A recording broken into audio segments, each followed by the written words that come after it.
Paper or plastic? Oh, I forgot my own bags. Plastic. No, wait, paper. Hang on, which one's better?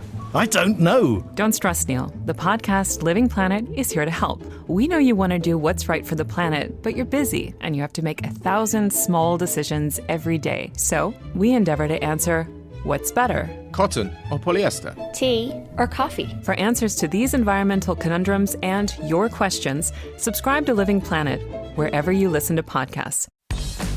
Welcome to another installment of our EIT Food Next Bite recap series.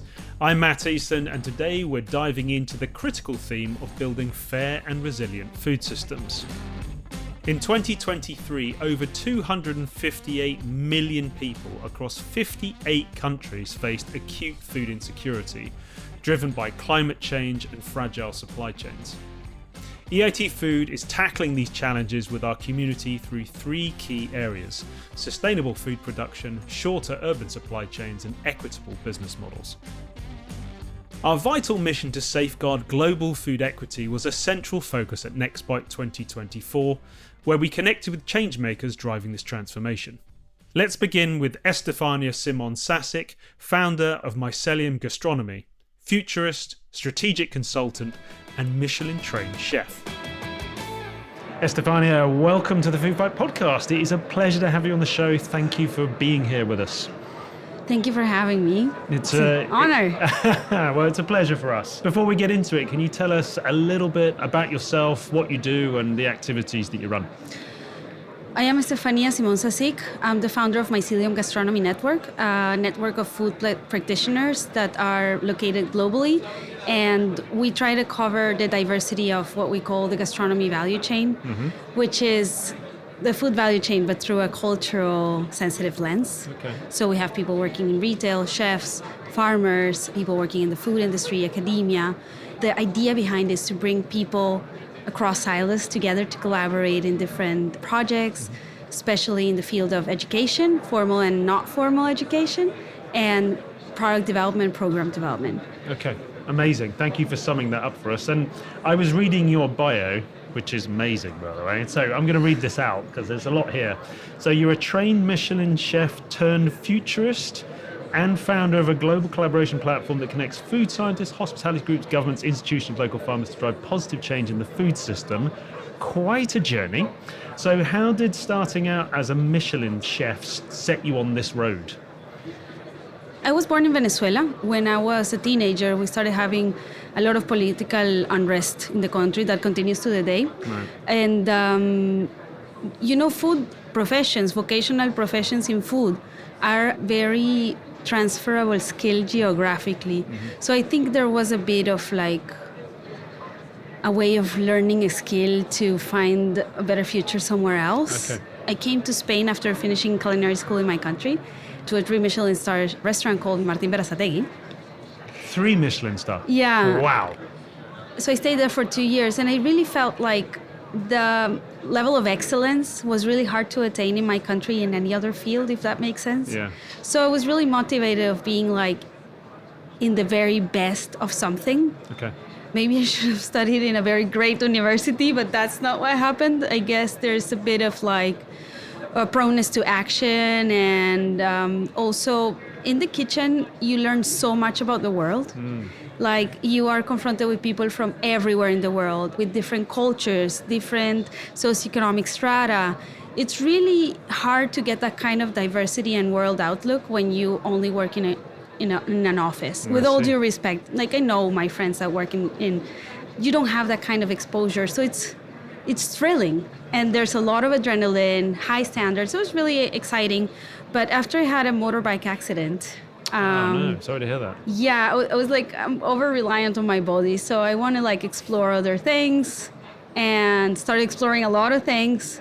And one of them, so I got a great job at the Basque Culinary Center, shout out, and it was in the R&D section. So that was run kind of like a startup, so fire there, put it out, and now there's there. So you're doing recipe development, product development, running workshops, doing a talk, doing all these different things in the realm of gastronomy. And it really broadened my perspective of what can be done with, a skill set in the food space.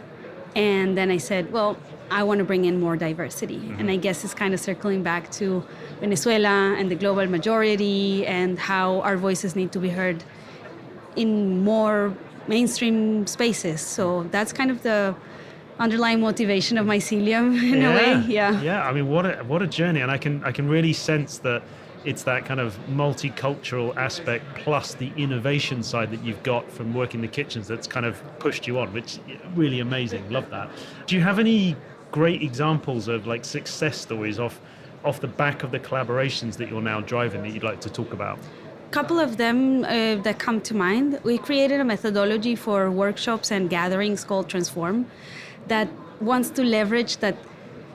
So in the kitchen, sometimes you have a box of mushrooms or a box of whatever that you need to go through manually, and you really get into this meditative state. I know what you mean, actually. I know what you mean, I do. And I was like, this is so amazing to kind of like come to these conversations of strategy or policy advisory or whatever from a different place than I have my 2 cents to say, I'm going to repeat what I think, and then we'll have like a little debate. Like, it's well known in like creativity theory that these kind of multimodal ways of engaging really like broaden your creativity. Definitely. And so we did this with farmers, politicians, restaurateurs, sommeliers, people from academia in the Navarra region in Spain, to just prepare a very traditional vegetable called cardos. In English, it's called thistles. Okay. So everyone was doing it, and you can already see like the power dynamics shifting, because the fancy guy that has the best word for the post-it is like, what? I don't know how to process a thistle. I love this. And so the farmer is like, I'm going to show you all how this is done.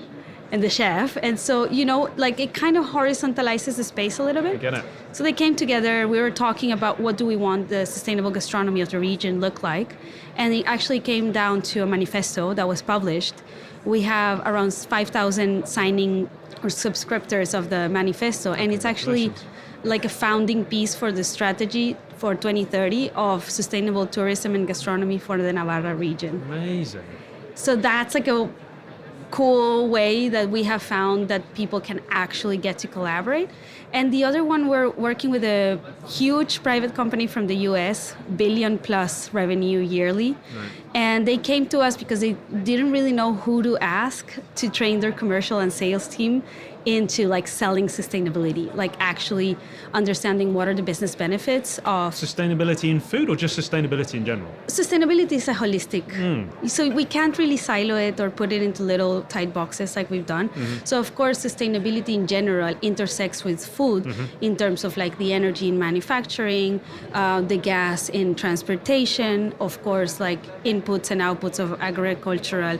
So I'm not mansplaining or womansplaining the this reason to I was you. interested is because if they were coming to you talking about sustainability in general, then you've obviously done an amazing job in the space that you're in of projecting the fact that you're able to teach these things to people. So that's... Listen, we have over 100 members in our network. So the usual way we go about projects is, hey guys, we have this thing.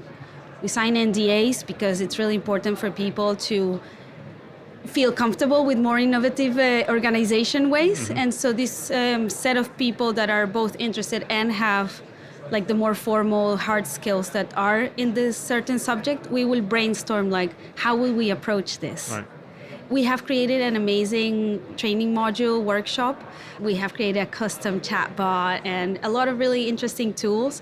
And it's really sitting in an intersection of hard skills that no one can say, I'm an expert in sales and sustainability. Do you know what I mean? Yeah, I do. So it's kind of like this knowledge brokering and this being in the middle that we really like to do. And we put ourselves in that position of like, explain it to me like I'm a 3-year-old, because that's really what we need right now. Yeah, I'm so impressed. And at Next Bite, you've just moderated a session on cross-disciplinary collaboration, and now I really understand why.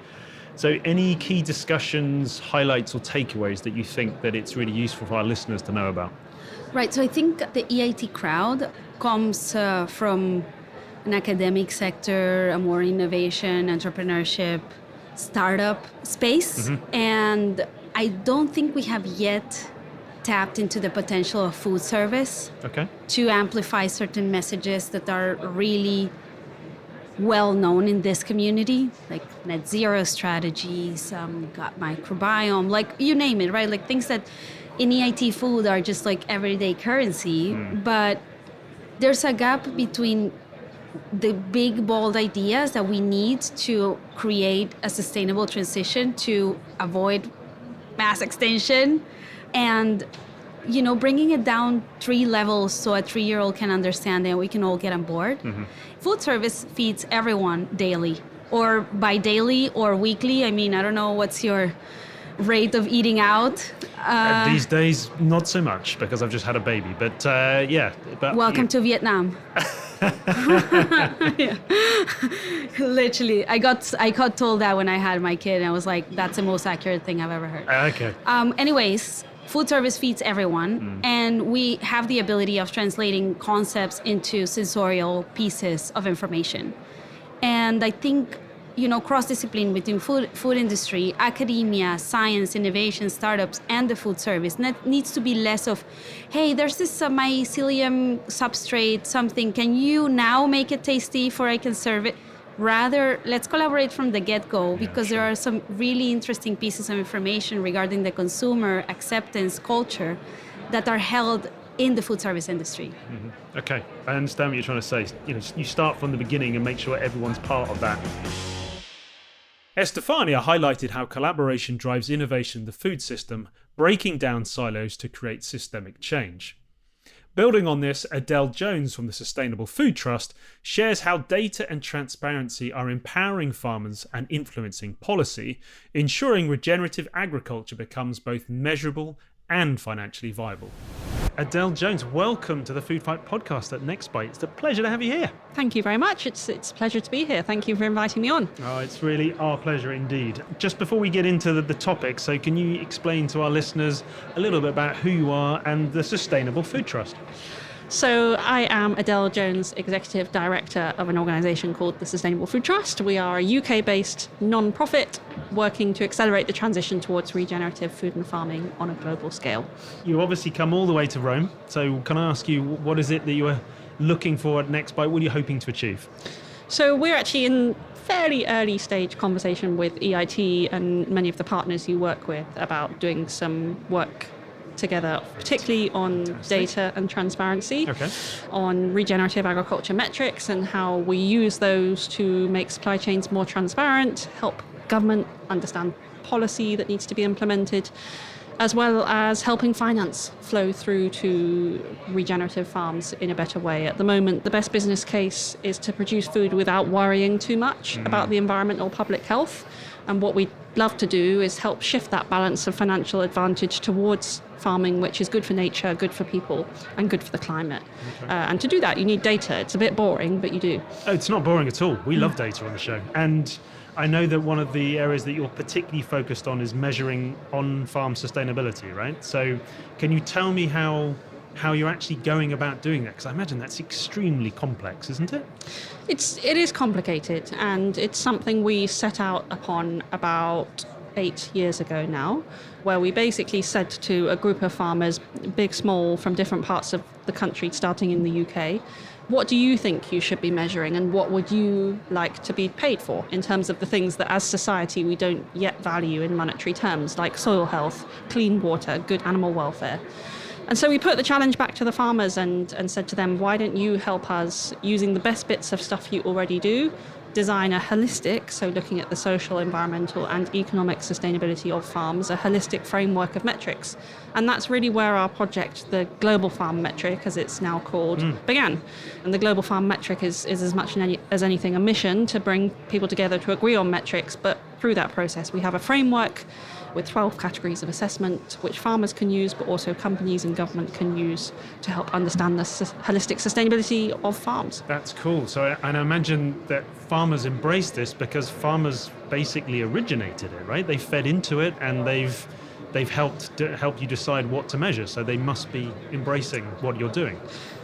Yeah, it's been a journey, and of course there's the more, the farmers who have been thinking about this for a long time, and then there's those who this is all quite new for. And I think One thing just to be a bit sort of pragmatic about is that this is going to be a bit of a headache for everyone in the next few years. We don't have primary data from farms which tell us in quantitative terms the impact that individual farms or individual products coming from farms are having. So it's a new thing. We're going to streamline the process, and there's going to be amazing tools and companies that help farmers do that. But it's not going to be easy. I think we would be lying if we said this whole data thing, this whole transparency thing is going to be super easy. Just, sit back and relax. It is going to be difficult, but we need to make sure farmers are involved in the process. From farmers all the way up to, because you advise lots of governments on creating these metrics as well, I understand. So what challenges have you had to overcome in the policy space to make sure that policymakers understand the value of this and that they're really on board with it? I think the biggest challenge is short-term thinking in government. Obviously, administrations are generally in for 4 years, but even civil servants who are around for longer than that, the benefit of collecting this sort of data is perhaps not going to be seen for quite a few years. Yeah. We actually advocate for collecting both practice and outcome data with the Global Farm Metric, because outcome data really only becomes useful after a few years because of things like climate shocks, or perhaps what your next door farmer is doing, which might have an impact on your biodiversity. It's actually all about context when it comes to outcomes, and that context builds over time. So what we suggest is that we also collect practice-based data, because we can then make an assumption about impact in the shorter term, whilst collecting that actual impact data to start rewarding things like increases in soil organic matter in the longer term. And that's just something that governments don't get. They kind of want answers immediately, and so building that business case in to policymaking thinking is really key. And a great example is the National Health Service in the UK at the moment, which is on the verge of going bankrupt potentially, and yet we're funding industrial agriculture through the subsidy system. So turning round that sort of thinking is like an oil tanker. It takes a huge amount of time. Yeah, well, and I can only wish you the best of that. What an important thing that you're trying to do there. Adele offered an inspiring perspective on how collaboration, transparency, and a deep understanding of soil health are key to transforming the food system. Her insights on sustainability set a powerful foundation for innovation. Next, we turn to Lorraine Allen, a seasoned expert in incubating food startups, to explore how these ideas translate into real-world business growth and groundbreaking food technologies. Lorraine Allen, welcome to the Food Fight podcast. Thank you very much for your time today. Great to be here. Thanks for having me. Thank you very much. So before we get into it, Lorraine, if you could give us a little bit of background about who you are and what is it you specifically do for EIT Food? Sure. I suppose my background is of about over 25 years in the food industry, working for various multinationals across UK, Ireland and Europe, always within innovation, both the kind of front end of the creation and then the commercialization of that. So for the last 5 years, I've been working kind of independently as a consultant, but more and more I was finding myself in the startup space. I love the space, connected with the EIT Food, working with the European Commission, working with some of the government bodies in Ireland that support startups and scale-ups. So I just love the space, I love the energy. So as a result, I was invited to work with the Seedbed Incubator with the EIT Food, which I was delighted to do. Amazing, amazing. And you're right, there is a lot of energy. And is that why you're here at Next Bite? I mean, obviously you're supporting the startups, but what is it specifically that you were looking to get out of the days, should I say? For me, I suppose I have a massively keen interest in sustainability. I really want to see where the future of food is going, looking at new technologies, how those are being supported from startup stage to scale up to, being launched into the marketplace and being commercialized. There's so much amazing science being created in universities, and how do we transition that out into the marketplace and support the scientists who are doing that? So they need commercial partnerships to do that, either via industry or via support as they spin out as a startup. Okay. And on that point specifically, so I'd love to talk to you about incubating. Sure. So how do you even go about incubating a company? Then where does it start, and where do you then come in to help? Sure. It generally starts with a very passionate founder. Right. They have an idea, they have a purpose. Either they have come from a science research background, or they have a very purpose-driven mission. I've come across both. Right. I've worked with both, and they come from maybe a different background completely, and they're looking to create something in an opportunity that they see. So it either is science-driven or opportunity-driven, and eventually they have to validate it in market. And I suppose they're looking for skill sets, complementary skill sets to their own skill set. And often that's a commercial skill set. So somebody who's created innovation, who's commercialized it, either a seasoned entrepreneur or someone who's been in industry and business and has commercialized and knows, I suppose, the skill sets that you need to mobilize and have that kind of multidisciplinary approach to get a product to market. Okay. Because there was a discussion earlier and they were talking about, a CEO of a startup has to be a jack of all trades or a Jill of all trades. So therefore, they're trying to find support systems on small budgets. They're on grants. So places like EIT Food, where that offer mentorship and offer incubation and offer supports, is very attractive. Okay. And what sort of challenges does a new business or a new founder face? I mean, other than actually, the commercial aspect of just getting some money, but I mean, what is it that we're helping them overcome? We're helping them overcome obstacles and failures. I always say fail early, get as much of... The key to innovation and bringing it to market is de-risking it as much as possible. And investors want it de-risked. And they themselves as a company want it de-risked. They're first going to have more success in market. So turning as many of the assumptions that you've created around your business into facts as you learn, either from the marketplace, from the consumer, from the customers. And there's a lot of peer-to-peer learning as well that goes on. So they're the kind of obstacles they have to overcome. Obviously, the funding landscape is another obstacle they have to navigate. Yeah. Be it, early stage grant, spinning out from university, also protecting the IP that they've got in their company. So that there's a lot that they have to upskill in very quickly, and a lot of things that they kind of have to keep, I suppose, spinning all the plates that they have as a CEO of a startup.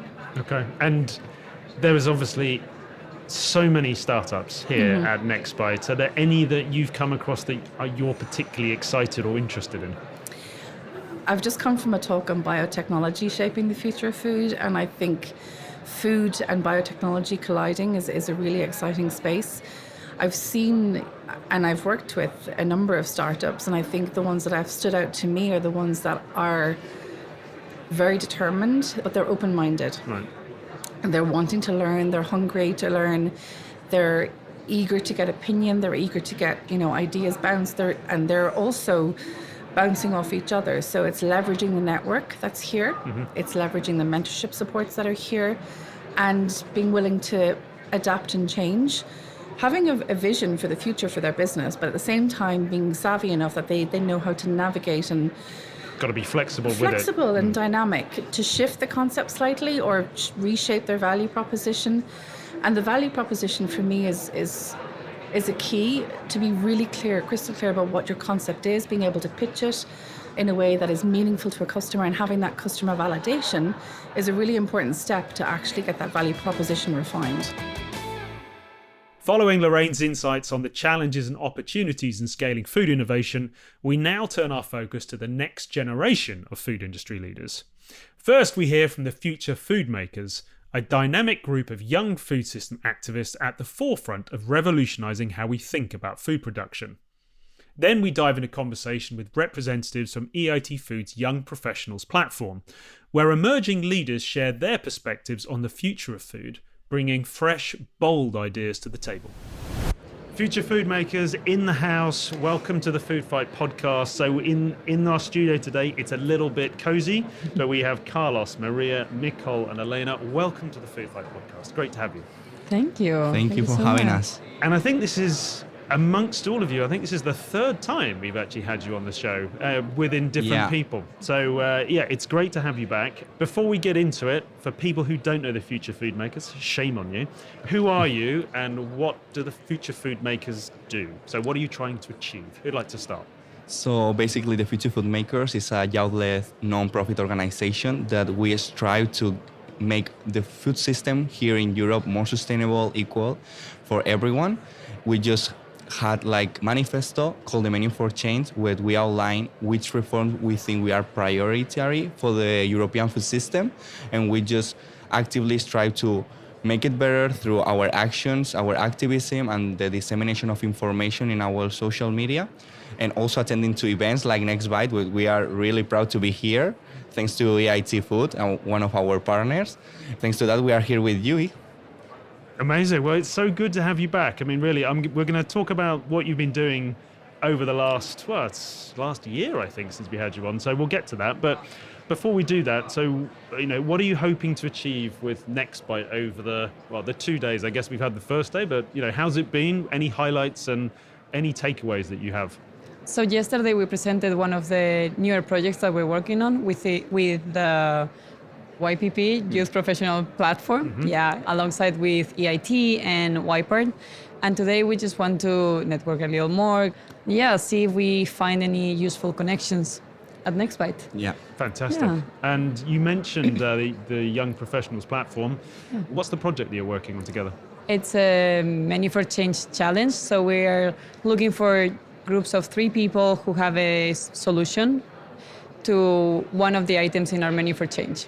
And the applications are already open. Yeah. And it's gonna be like a yearly long process with the finish in the NextBite. So NextBite 2025 will be announcing the winners. The winners, yeah. Amazing. So okay. the proposals are, as the name, Menu for Change, are based in one of the demands of the Menu for Change. So we are looking for those teams who have any local initiative that targets one of those demands and have any action that want to, level up, take it to the next level. We'll pick the best teams and they will have like a mentor and they can work on the proposal for more than 6 months and present it next year at NextBite, where we will announce the winner. So we are so excited to be part of it. I can see that. That's super cool. Congratulations. And you keep mentioning the Menu for Change. And again, I know the Menu for Change very well, but for our listeners who don't, what is it specifically that you're looking to change through the Menu for Change? What's in there? We have 6 demands. Yeah.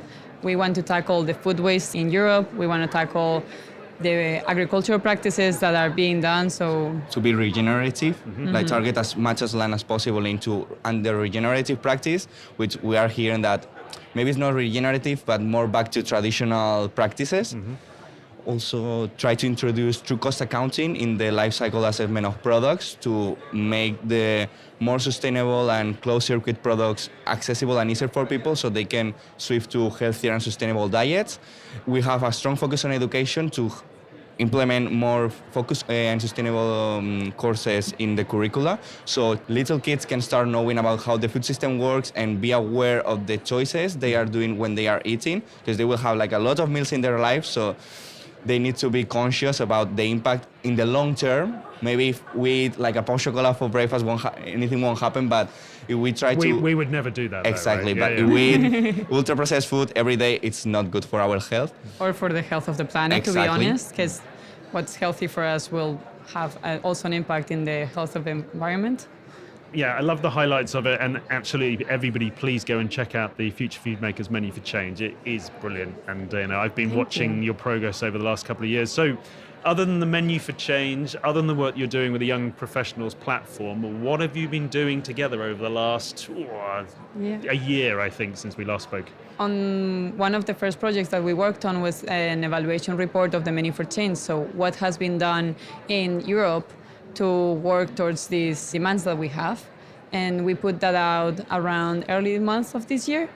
And we have been working on a policy, and we have also been working on the policy and deliberation challenge that we actually presented yesterday at the World Food Forum. Oh, cool. Yeah, we were one of the 3 finalists, and we developed this policy around healthy diets for humans and the planet. Yeah. And it was really exciting. Fantastic. So you are the finalist at the FAO session, which is just, okay. We were cool. there yesterday. There were 3 categories, and we were finalists in the health and sustainable diet, presenting our proposal to try to implement healthier and sustainable diets in public procurement places, like taking university canteens as our pilot. Okay. As we are like a youth-led organization, we just wanted to give that focus to young people who are studying and don't have time to cook or don't have the skills and resources.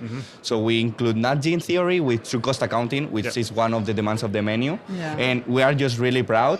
And actually, we are trying to look out for partners who would like to try to implement this and do a pilot experiment. We are having first approaches with universities interested, but just bringing the call here on the table that someone is listening and is interested more in the project, please reach out to us, because we are open to discuss it with everyone. It's been so amazing to watch you evolve over the last couple of years, and here you are, going for finalists in awards, doing partnerships, massive congratulations. And so going forwards then, so what does the future look like for the future food makers? What's coming up next for you? So we are going to start this month our mentorship program that we've been working on for the past months with Julia. You know her, like she's been in the podcast. And it's just a program focused for students and recent graduates that want to engage in the agri-food system and do a career there. We are connecting them with mentors that have a professional background in the agri-food system to give them advice into their career path and transition to the workplace. And we are actually have the privilege to invite them to attend the Food Ingredients Europe next month in Frankfurt. And we are also doing workshops with them, with mentees and with mentors, to give them soft skills and work on different aspects for not to help them into the development. And we'll tell you next year how it has been, but we have a really strong, we had more than 60 applications. Wow. We have 10 amazing mentees that we match with 10 mentors with lots of experience in the agri-food.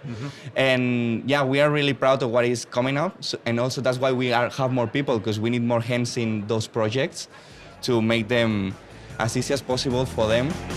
Everybody, Young Professionals platform in the house with the Food Fight podcast. Welcome, everybody. I am actually slightly intimidated. There's so many of you in here. So we have, I believe, Maria, Jenna, Karina, Federica, and Francisco. So welcome, everybody, to the show.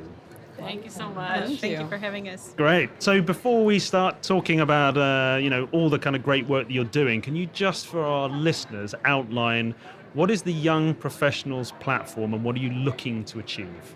Okay, so the Young Professionals platform is an initiative that was launched by EIT Food earlier this year. And we launched it because we believe that the youth are the actual change makers of today and tomorrow. And we want to build this community of youth-led organizations who share our goals of creating a more fair and resilient food system where there is healthy food for all. Amazing. And what brings you specifically to NextBite? What are you hoping to get from the next 2 days? Yeah, I mean, we're really excited to spread the word about the Young Professionals platform because we think that young people can take part in our organizations if they want to network together and learn more about the food system. But we also want to announce the Menu for Change Challenge, which young people can apply to with their interesting projects, win prize money, mentorship, and visibility with YPP and EIT Food. Okay, and just briefly explain to me the challenge. What can people do to get involved? So they can apply through November 15th, of course, with either early phase projects that are at the idea stage, and they can also apply with their projects that are already started and already making exciting changes. Okay, great. And my understanding is that the Young Professionals platform and Future Food Makers have had a kind of an integration piece going on here. So how does that all work? It's based on the Menu for Change, and we have 6 demands that we believe can transform the food system, and we hope to have different teams tackle these demands, from regenerative agriculture to policy implementation.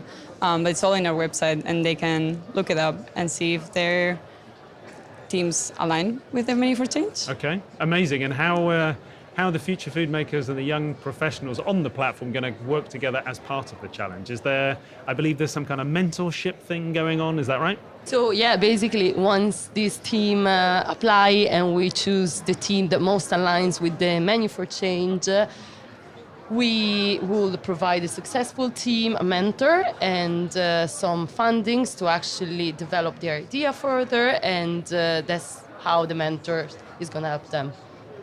Amazing, thank you. And can I ask you all, as undoubtedly the leaders of the future of the food system that I have right here with me, what is it that you are all wanting? If you have a demand, what are you asking for as part of your work?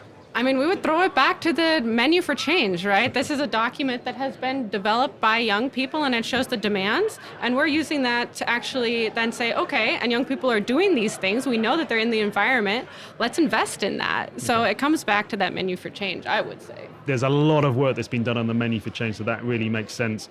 And over the event, and I know you've been at other events as well, I'm interested, so how do we go about encouraging more young voices into the debates that we're having, but also the actions that you want to take off the back of this? Well, there's obviously has been a struggle from some young people to get into the industry and to get involved in the food system in general. And what we want from this YPP platform is that actually those people come in, they give the input, and we facilitate the reaching out of either networking, industry, tools to like the mentors for the Menu for Change. And this is basically our goal with the YPPs, to bring all the youth together and empower them and give them a voice and make them feel like they are understood and they are heard and that they play the role in today's society. Amazing. And it's so worthy what you're doing, and I'm really, really supportive. And can you just say then what's next for the Young Professionals platform? What is it? Maybe you have a call out to people that you want them to do, other than to apply, but maybe there's something else. Yes, I mean, they definitely should apply for the Menu for Change challenge, but then also get involved in our organizations, right? Because we're connecting with each other, we're learning together so that you can make your dreams a reality or take them to the next level. Okay. And where can people go to find out more information? I need the website and anywhere else to channels people. Well, you can find more information about the Young Professionals platform on EAT Food website. You can just Google Young Professionals platform EAT Food and you will definitely find it. The future food makers and young professionals are clearly shaping the future of food innovation. Now let's shift our focus to Dr. Martin van der Kamp from EIT Food. He shares vital insights into the critical skills needed for food system transformation and the importance of strategic long-term planning to build a sustainable, innovative future. Martin van der Kamp, second time on the Food Fight podcast. What a joy to have you back. Welcome to the show. Thank you very much, Matt. It's a very much pleasure to be back here and to do it as part of Next Bite in Rome. Indeed, indeed. And it's for people who haven't listened to the amazing episode that we had previously. Can you please explain a bit about yourself, who you are, and what it is that you do at EIT Food? Yeah, so I'm the Director of Education for EIT Food, and so I've been working really on those questions about how do we provide the right kind of skills, what are the skills gaps that we've got in the food system, and how do we address that, particularly aimed at food system transformation. So it's the innovation skills, it's some of the food system skills that we really need to add complementary to what normal skills providers are already providing, but to really make sure that the entire food, sort of the workforce in the food system has the capabilities to drive that food system transformation forward. Okay, so really making sure that we have the skills and the generation now that we're going to need now and going forwards for the future food system. Yeah, and so this is the really interesting thing. So we've got this very short-term kind of sort of timeline. When we train skills, it's very applied, it's very sort of immediate, and you get interesting ideas out of it for now. But actually, a lot of the skills that we're training people are going to only use that in their career, maybe in 4, 5, 6 years' time. And so from an employability perspective, we're talking about a different timeline. When we talk about food systems transformation, we're again talking about a completely different timeline. And here we are already needing to anticipate skills gaps that we know are going to exist in 2040, 2050, to start addressing those now, because it is going to take that long to get a generation of innovators through the system to the point that they can actually be effective driving change forward. So yeah, we've got really these 3 timelines at all times in our minds. Yeah, I don't envy the challenge there, Martin, but well done for doing it. You've just come off a panel where you're talking about capacity building within this space. So can you explain for our listeners what you mean by capacity building and maybe give some key takeaways from the talk that you just had? Yeah, so capacity building is broader than just talking about skills. So we need to also have the structures to support this. Of course, we need to have skilled individuals that can drive food system transformation, but we need to have sufficiently skilled individuals. So in terms of the volume of people that we need to train, we need to really skill that up. And then they of course need to have the right skills. So that's part one. The second bit is that actually we need to look at the role of employers in this and how do they see the progression of their workforce in a way that makes sense with regards to corporate strategy, but also with that broader impact in mind, so that in 20, 30 years' time, they're still relevant businesses. Because if you now don't invest in skills, then in years to come, you're going to have issues with retaining talent, they're going to leak away, and you're going to have issues with attracting the right kind of talent. So what's happening there? But then once you start going down a little layer there, well, what happens then with regards to HR practices? How do HR teams actually make particularly those innovation skills sort of apparent in your recruitment practices? Because actually a lot of those skills are very difficult to get from a CV. So technical skills are very easy to gain. So, okay, you've got a qualification, etc. You know that someone can do a particular task. Right. Whereas innovation practices, that is a lot more difficult.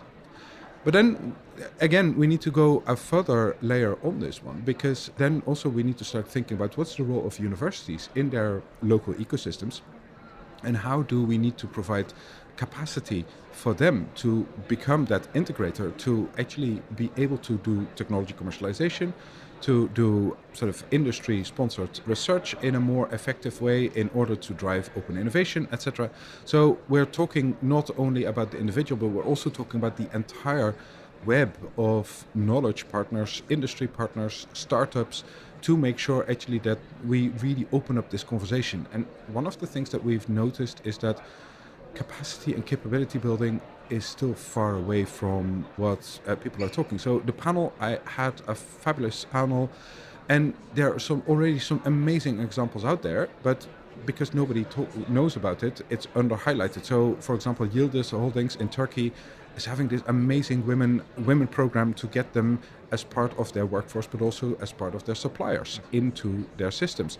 So there are these amazing examples out there, but yeah, it's not part of a conversation. So for me, it really is important that we start this conversation and that we take this seriously as an entire ecosystem and as an entire industry, that we actually start thinking about this, because otherwise we're not going to be able to transform the food system at the rate that actually we need to. Okay, no, I understand that, and it does sound incredibly complex. But so what, concretely then, what are the next steps in terms of making sure that we build this capacity? So what is it that you would like to see going forwards? I think for me, we need to start that conversation, and I think industry needs to start asking themselves, when is the last time that they've thought about skills and capacities for where the food system is going, and not to look at it in very short term of, okay, I've got a vacancy, I need to fill it, but actually to think more long term strategically, how do we actually prepare for the future? Because as I said, retention and recruitment is going to be an issue.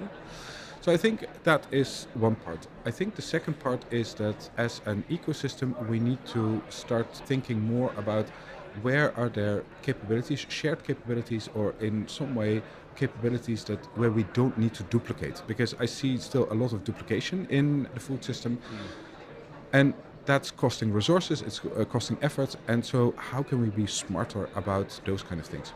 And then of course the final bit is sort of those innovation and entrepreneurship skills, to actually start investing in those, because when we talk with corporates, most of them say that, well, actually, we're really only interested in what's happening in, say, for example, agrobiotech, the kind of the latest technology developments, or we want to know what's happening with the microbiome or with protein diversification or something like that. And that's fine. I mean, of course, that question is there, but actually what is never part of that question is that, hey, what do we need to do to make sure that our workforce can actually have effective collaborations within and outside of the boundaries of the organization?